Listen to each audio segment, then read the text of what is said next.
Good morning. In today's class, we will discuss Lord of the Flies by William Golding. I hope that the students of MA, you are staying safe at home. And this is Lord of the Flies. It's a novel by William Golding, an obviously modern novel. And this novel is very significant because we see that modern techniques and modern themes have been used in this particular novel.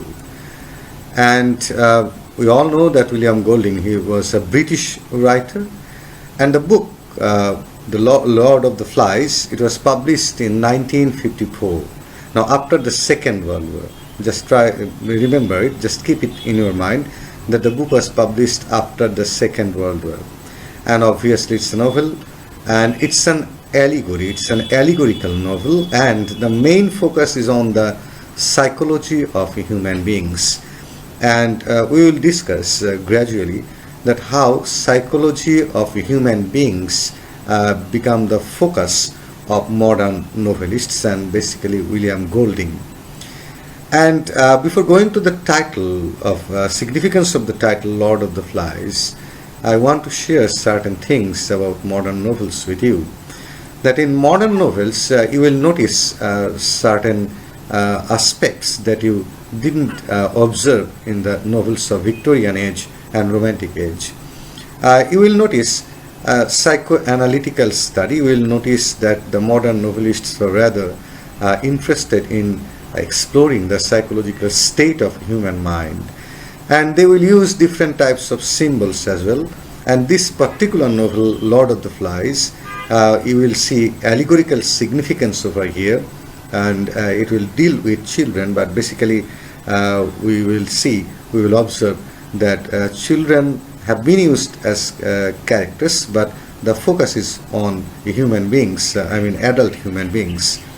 And modern novelists, they also use different types of techniques like stream of consciousness, but in this novel, we don't see the use of stream of consciousness technique in this particular novel.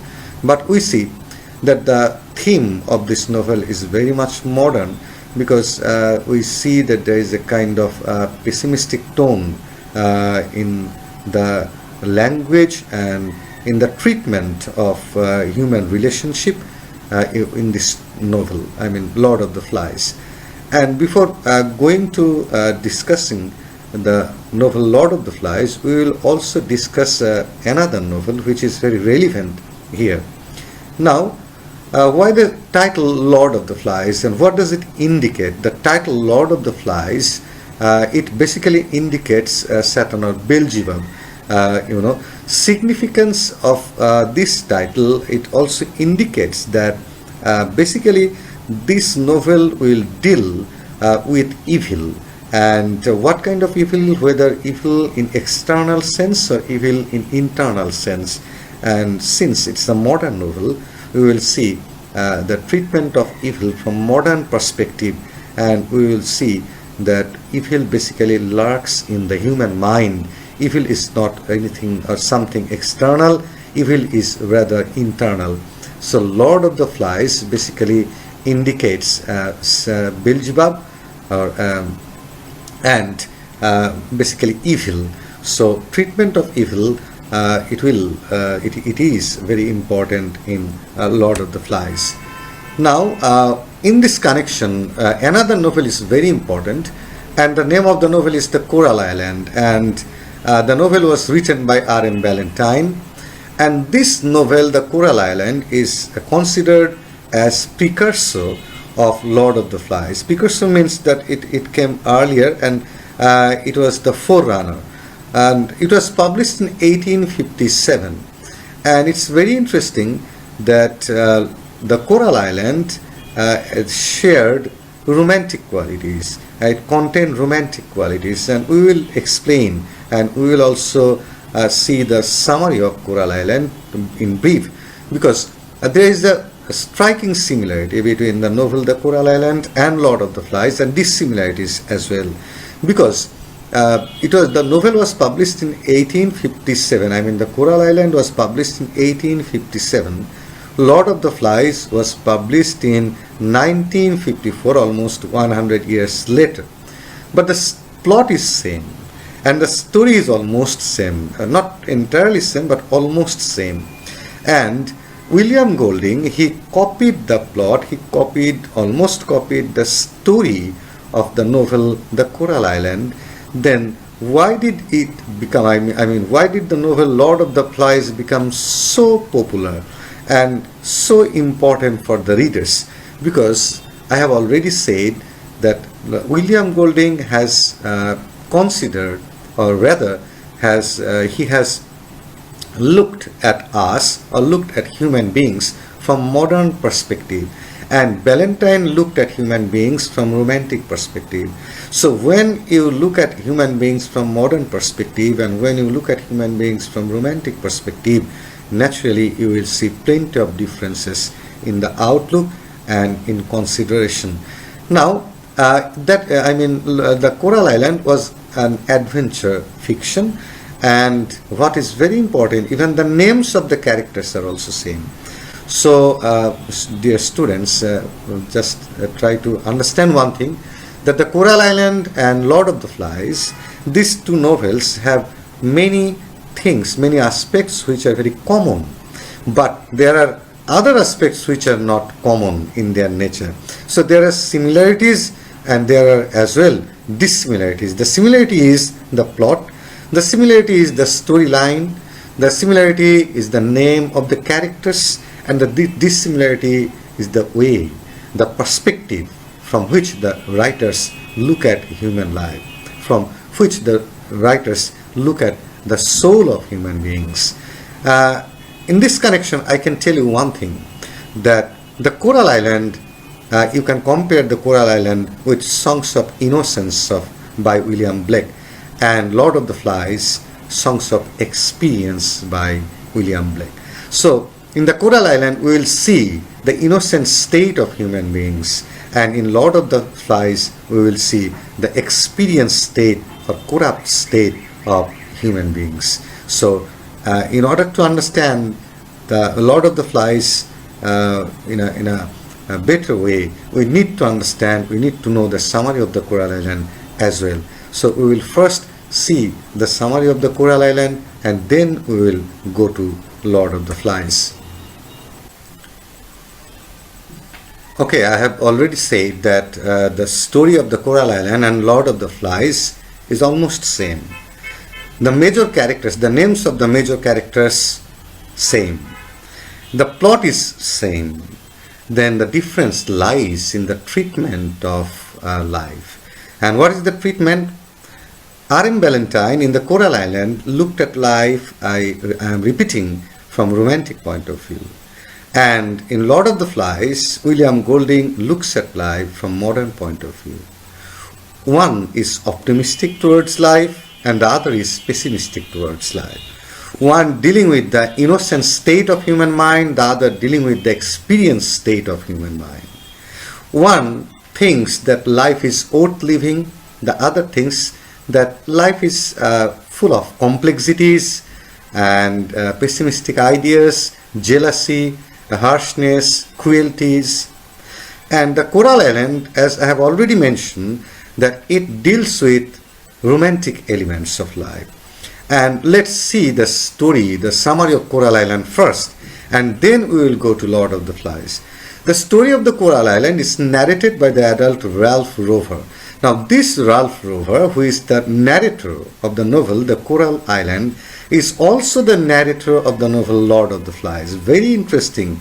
You will hardly find any novel in the world which has been so beautifully copied. That means the name of the protagonist has also been copied, been very same, and still this novel has been highly praised. So I have already said what are the reasons. And William Golding was a Nobel laureate, and Lord of the Flies is one of the books for which he was highly praised. Now, who is reflecting on an adventure he once had as a young boy. So Ralph Rover, who is the narrator or storyteller in the novel The Coral Island, he narrates the story, that story of his adventure he had once. After journeying to the Pacific on a simple discovery mission, Ralph's ship is met by a storm which leaves him, along with his two friends, Jack and Peterkin, shipwrecked on a coral island. So what happened? There was a kind of shipwreck, and after the shipwreck, Ralph and two of his friends, whose name is Jack and Peterkin, they were in a coral island after the shipwreck. And remember one thing, that R.M. Ballantyne designed the novel as an adventurous story. And on this voyage to the South Seas, a dreadful storm, we already know, wrecks this ship, but Ralph, serious Jack, and young comical Peterkin. So Ralph is the protagonist, he was the narrator, storyteller. Jack was that kind of boy who is very serious, and there was another boy, Peterkin. So these three are the main characters in the novel, The Coral Island. And the ship was wrecked, and they reached a coral island and managed to swim to an island, marooned and with no hope of escape. And they took shelter in that coral island, and they had no hope to escape from that island. So that was the beginning of the story of the novel, The Coral Island. They realized this could be the adventure of a lifetime, and they thought that when they were marooned in the coral island, that this could be a lifetime adventure, because there was no hope to escape from that island. One they have always longed for, and Ralph says that he always longed for this kind of adventure, but now he realizes that probably he is not going to have any kind of escape from this island.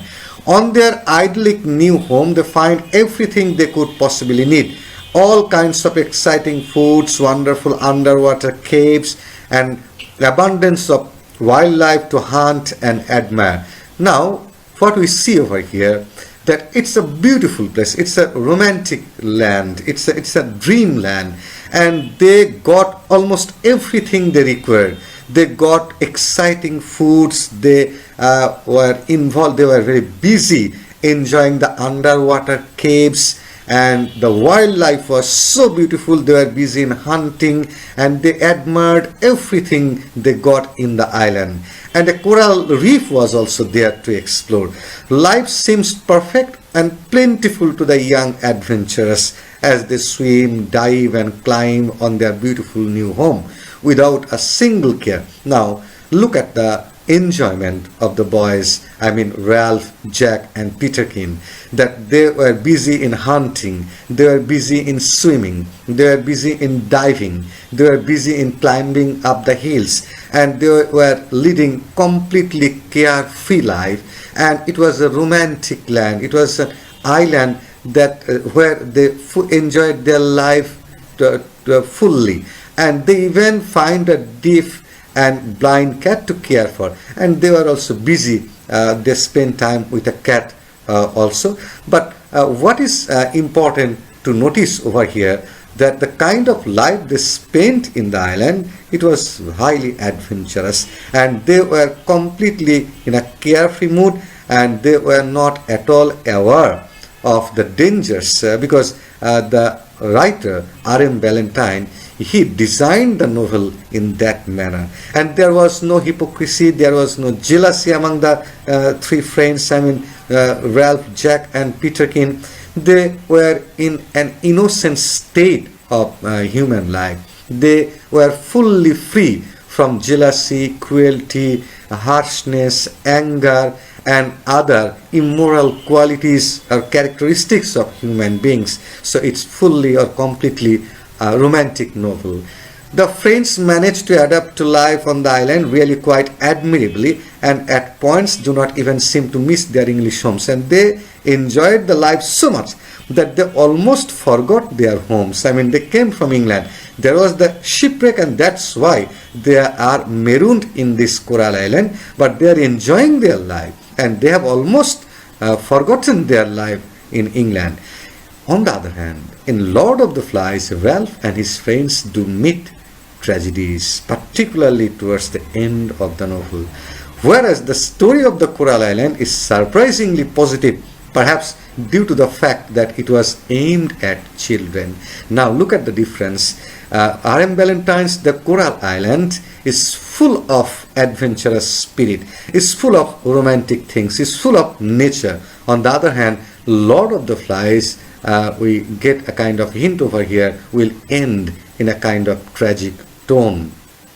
The Coral Island is positive, and the attitude of the writer is positive towards life. On the other hand, in Lord of the Flies, the attitude of the writer towards human beings is negative. Golding's later novel takes these events along with the tone of the novel, we are talking about Lord of the Flies, and completely inverts them. So whilst this is essentially a book about survival, it is missing the severity implied throughout the Lord of the Flies. In both the novels, we will see one thing, that in both the novels there is the effort for survival. Ralph, Jack and Peterkin, they also want to survive from in the Coral Island, and in Lord of the Flies we will see that the children will try to survive in that island, but the story, the treatment of the relationship among the children will be completely different. So I am again telling you one thing, that whenever we will read Lord of the Flies, the comparison and contrast between Lord of the Flies and the Coral Island is very evident, because you know that the names, the characters are same. This is very interesting. Ralph is the protagonist in the Coral Island, and Ralph himself is the protagonist in Lord of the Flies, and Jack is antagonist in Lord of the Flies, and Jack is one very major character in the Coral Island. Peterkin is missing in Lord of the Flies, but and he doesn't have any role in Lord of the Flies, but we will see new characters in Lord of the Flies. And what we will notice in Lord of the Flies, that I have already mentioned, the attitude of the writer, his treatment of human life, that is very significant. Now, is there no negative thing in the Coral Island? Since the Coral Island is an adventurous novel, since the Coral Island is full of adventures, is full of positive things, so is it so there is nothing negative in the Coral Island? There is something which is negative, but let's see what is negative. The mention of cannibalistic South Sea Islands, where Christian missionaries are traveling around and converting the chips, it's hardly found in a children's adventure novel today, but in some ways it really adds to the story, making it very exciting. So what negative things we will see in the Coral Island? Those are basically not negatives, because we will see a kind of cannibalistic race or cannibals in the Coral Island, but it doesn't mean that the presence of cannibals make the novel negative. Rather, it makes the novel more adventurous, because what is negative is nothing external. Negative is something internal. So the evil, if there is any evil in the Coral Island, then the evil is external, not internal.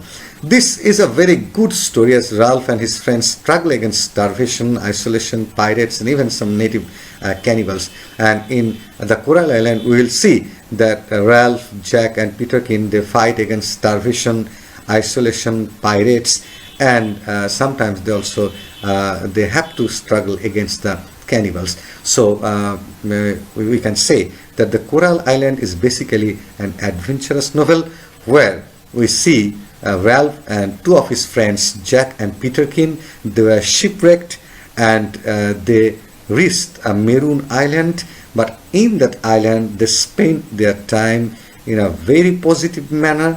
They dived, they swim in the sea, and they climb on the hill, and they hunt, and they enjoyed their life so much that at one point they almost forgot their native land, England.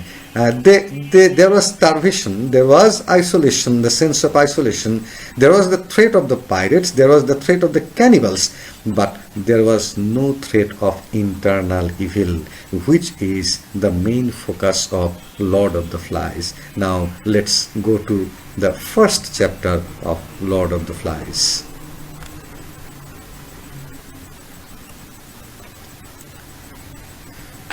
In Lord of the Flies, in the first chapter, what we see, it starts in a different way. from the novel The Coral Island, but the difference is that in the Coral Island there was shipwreck, but over here we will see that there was a plane crash. That is the difference. Otherwise everything is same. A fair-haired boy lowers himself down some rocks toward a lagoon on a beach. That's how the novel starts. At the lagoon, he encounters another boy who is obese, intellectual, and wears thick glasses. The fair-haired boy introduces himself as Ralph, and the obese one introduces himself as Piggy. Through their conversation, we learn that in the midst of a war, a transport plane carrying a group of English boys was shot down over the ocean. It crashed in thick jungle on a deserted island. Scattered by the wreck, the surviving boys lost one another, and cannot find the pilot. Now what happens? That there was a war in England, and what did happen to the boy? What happened to the boy? The boys were being carried to a safer place, probably, and the plane was shot down. And when the plane was shot down, it crashed on an island. And when it crashed, all the boys, all of them were school children, and they were very young children. When the plane crashed, they scattered on the island, and everyone was isolated from another one. All the children were isolated from one another. And now we see at the very beginning of the novel that Ralph and Piggy, they found each other. And this is how the novel starts, that we can now realize that the plane crashed and the boys have been mostly scattered on that island, obviously Coral Island.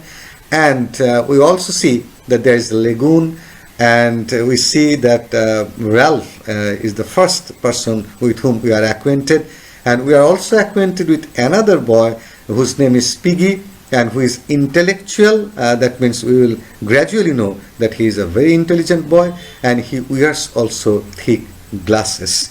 So we are acquainted with two children at the very beginning of the novel. I mean Ralph and Piggy. And remember one thing, that some school children have been scattered on an island after a plane crash, and the plane crashed because it was shot down, and the children are scattered now. And at first we are acquainted with two children, Ralph and Jack. Now Ralph and Piggy look around the beach, wondering what has become of the other boys from the plane. They discover a large pink and cream colored conch shell, which Piggy realizes could be used as a kind of makeshift trumpet. He convinces Ralph to blow through the shell to find the other boys. Now remember one thing, that this novel, Lord of the Flies, the title itself is symbolic. It symbolizes evil, Beelzebub, and everything we will see, not everything, the most important things like the title, Piggy's glass, thick glass that he wears, and now the conch shell that Ralph and Piggy find, all these have been used as symbols. So this conch shell is a kind of symbol that will gradually interpret, not right now because we are dealing with the storyline. We will gradually interpret what do they symbolize. So remember one thing, the title has got a symbol and it's allegorical, and Piggy's glass is also a kind of symbol, it's also allegorical, and over here we also see a conch shell, this is also symbolic. And you know, this novel itself is an allegorical journey towards the human soul. So that is modern. In the Coral Island, the journey is not on the allegorical level. In the Coral Island, the journey is on the superficial level. The journey is simply an adventurous journey. But in this Lord of the Flies, in this particular novel, the journey or the movement of the children is basically, it's a journey or it's a destination towards the undiscovered, dirty region of human mind and human soul.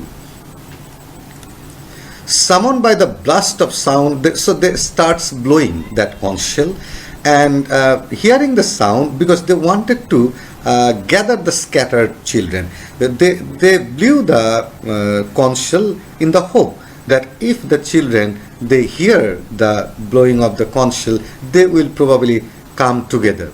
Boys start to throng onto the beach, and it worked. The boys, after hearing the sound of the conch shell, they started gathering.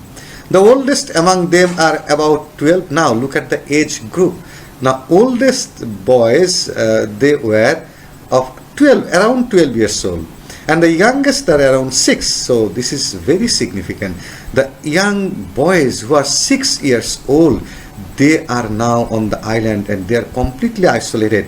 There is no one in the island and except these children, and the adult ones are 12 years old only. And we also come to know that the pilot has been killed. So there is no supervision of adult people for these children.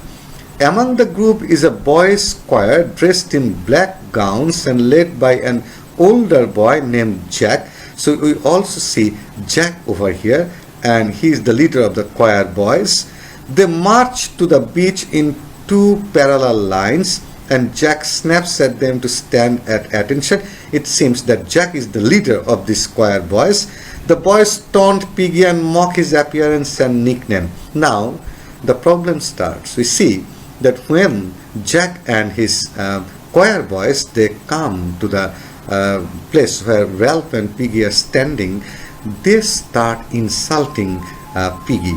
And now the confrontation starts. We can gaze that Ralph, Piggy, they belong to one group, and Jack and his followers, they will probably belong to the opposite group, or they are going to be, Jack is going to be antagonist. So what Ralph and Piggy did, they blew the conch shell and they were waiting for the children to gather, because their intention was good, because they wanted to gather together, and they thought that if they were united together, they could face any odd situation. The boys decide to elect a leader. Now this is very democratic, there is no problem. And what is interesting, that they are only 12 years old, the adult ones are only 12 years old, so the election, the concept of election is in their mind. The choir boys vote for Jack, and we see the division. The choir boys vote for Jack, but all the other boys vote for Ralph, and the division becomes gradually clear. Now most of the boys vote for Ralph, and the choir boys, who are the followers of Jack, they vote him.